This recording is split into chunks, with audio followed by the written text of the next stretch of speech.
Hi, I'm Euge Valovirta, and this one is about the one and only Marshall JCM800 2203 from 1984, also known as the Bad Boy.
I guess many of you are familiar with my precious amplifier.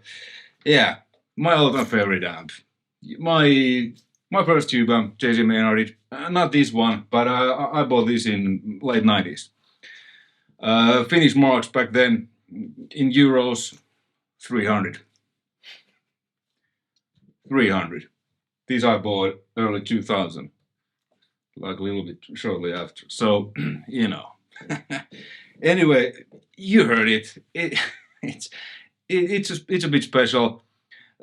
To my knowledge, or at least I haven't done any mods to it per se, but you know, it blows up every once in a while. I need to change the tubes at least once a year because it runs hot. I can fry an egg on this one.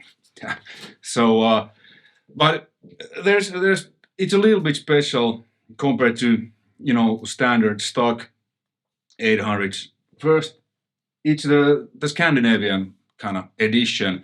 So in the 80s, Scandinavian, you know, Sweden, Finland, or Nordic, Sweden, Finland, Norway, we had some different laws regarding electricity or something. So Marshall needed to make the amps for Scandinavian market a little bit differently.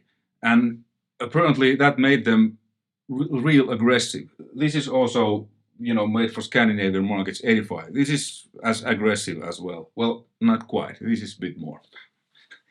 And, you know, this actually, let me put this on so I will show you and compare how they differ.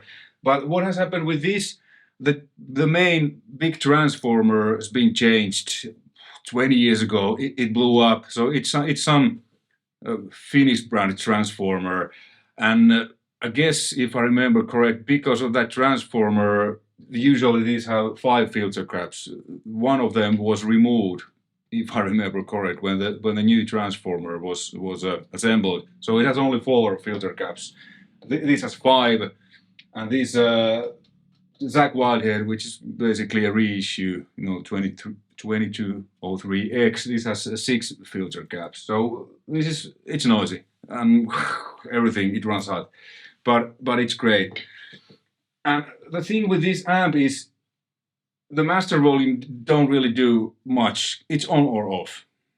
It's now 1. This is 4, and this is still a little bit quieter than this one. So if you look at my settings, don't look. Just listen. The preamp is at 7. Usually on the, you know, normal ones I have it at full. So when I was touring with these amps, I was also the front of house guys like, hey, Euge, please turn that thing down. It's like, I can't do that. They were like, what do you mean you can't? You have a master volume. Yeah, come. Try. So it's either off or on.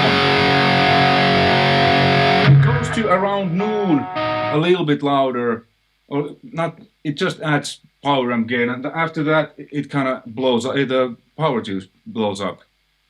So it's like technically it's wrong. Off 0.5. 1. Check this out. 5. 1. So it's on. It's basically an on-off switch. Same with the preamp gain. It's like it's 1. It's 4. It doesn't really do anything. For the sake of it, I've always had it on 7. I guess that's the sweet spot if you really listen. But basically, the master volume and the preamp volume on this one, they're kind of like on-off switches. Don't ask me why. Somebody, I guess, effed up, which, you know, turned out to be something exceptional. And because on a basic 800, you know, the preamp gain does things. And on this 84, the master is a bit same. 0, H2, it's the same than these on 5. So, and the preamp gain on this one, 0, 1, full. So on this one, the master volume does a little bit. The preamp gain is pretty much on or off. So that's the thing. And somebody might say that's not an 84 because 85 was the first year that these horizontal input ones were released. Yeah, I know, but this was made in 84. There's a stamp behind, you know, who assembled this and checked this out, and it's late 84. So probably this came to market like available in 85, but this was manufactured in 84. This is manufactured, if I remember correct, January or February 85. So they're same batch. They have that Swedish text behind which says something about the electricity stuff. And many of you probably know Marshall wasn't that picky about the parts and put whatever values they put into these. They run out of something, okay, let's put these, close enough. So that's why there's a lot of differences between old Marshalls, especially Plexis and 800s. Some of them are really hot, really like, and some of them can be a little bit lame. But like with this one, it's not as aggressive as this one, but I can compensate it by just adding a little bit more drive from Super Overdrive, which is my go-to amp with these. So that's the thing. And the signal chain, one of my standard ESP Japan custom shops, 81, 85 pickups, pedal board. The only thing I'm having on now is a Bus SD1 and a 4-in Zool noise gate to get rid of the... let's put this on to get rid of this.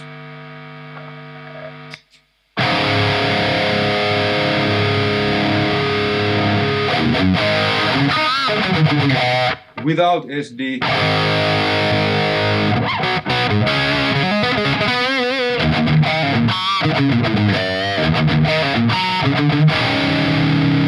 SD back.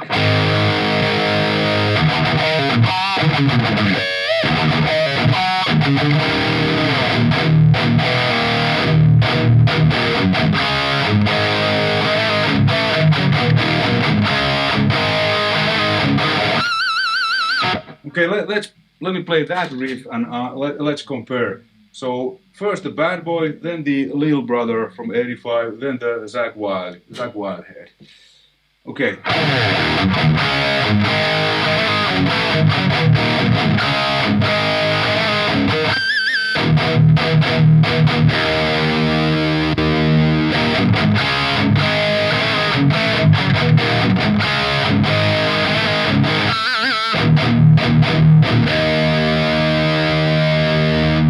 A little bit more top.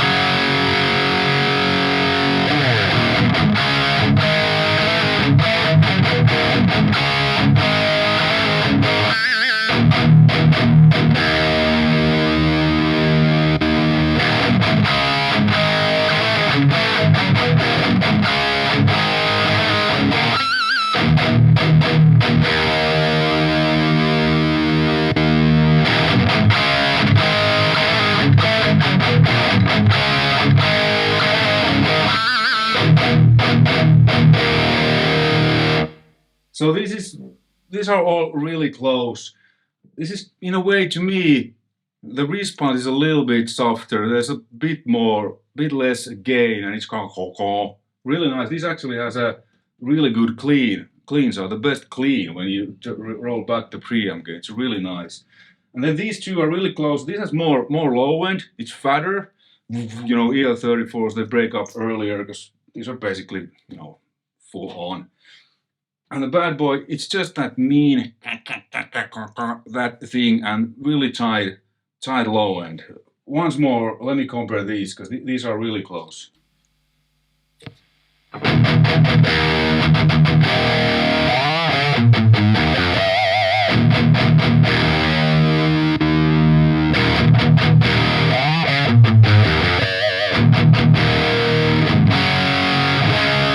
now there's no SD. You put the SD, 85.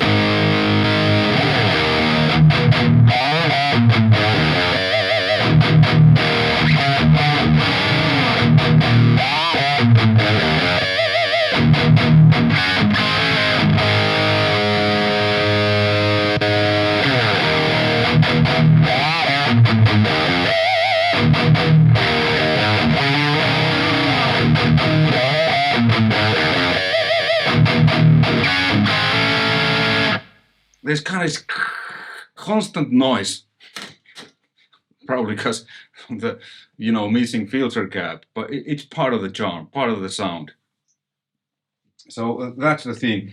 And as you many probably know, I use BluGuitar's Amp 1 Iridium as my live amp. It's the closest amp, the classic channel, I think, that I found that comes. It's almost identical to the bad boy when you dial it right. And BluGuitar is releasing a new Amp X, probably next year. It's been a long time coming. They've been developing that, and I'm actually going tomorrow. By the time you're watching this, this thing has already been done. So I'm taking this amp to Thomas Blug, to Germany. They will open it, they will inspect it, they will model it to the new Amp X. It's gonna be a kind of like a add-on package that you can buy the Amp X with. It costs a little bit extra, but it's gonna have the bad boy. And we're also going to do impulse responses on my cabs. Because the cabinet I'm using now is a Marshall vintage cabinet with Marshall vintage speaker. Now I'm miking one of them with two SM57s in the Friedman style. And at the moment, there's no EQ, nothing. It's just the amp, the cab, and the two microphones. On the song, I added some low cut and some high cut and boosted a little bit of that high silver air in the mix. But now it's what you hear is how it actually is without anything. So we're gonna do impulse responses of my cabinet, and there's gonna be a few miking techniques what I usually use. The Friedman, then just a single SM57 with a ribbon mic, and so on. So stay tuned.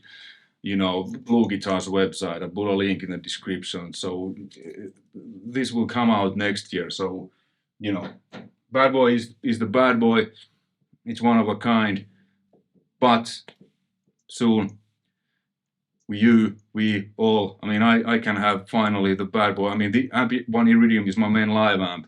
Now with the Amp X, I can actually model, and it's analog modeling. It's not digital. I don't like, that much digital stuff. So that's gonna be really cool. Really looking forward to that. What they're gonna do. But yeah. That's it. You've heard the amp on so many of my videos and talking. And this song, it was called Take a Walk. Adde Larsson on drums, Swedish drummer Nico Hartonen, one of my dearest best friends. We've known each other, 30 years or something. He sings on that. So that song, I released that earlier this year, and it's available on all streaming platforms. So on this video, I just removed all the guitars, because I produced and mixed and mastered the released song. I just removed the guitars and just played like what I just played, and then I added the second rhythm guitar afterwards to certain parts to the song. So if you're interested in that song, please check out the link in the description. Streaming services, Amazon, Apple Music, iTunes, Spotify, and the released version, it was actually recorded. It was recorded with this amp, all guitars, like I did now. So that's the thing.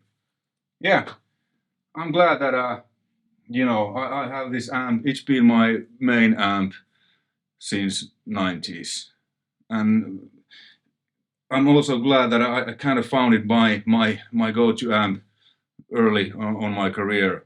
My first tube amp, JCM800, my first overdrive pedal ever, Bass SD1. Still my favorites, still use those the most. Les Paul, SD1, Marshall JCM800, Marshall cabinet. If you can't get a good sound out of it, then the reason is in the mirror. And I'm not talking about this any 800, you know. You just sometimes need to push them a little bit harder. Hey, this is my last video of this year. I thought I'd do something special.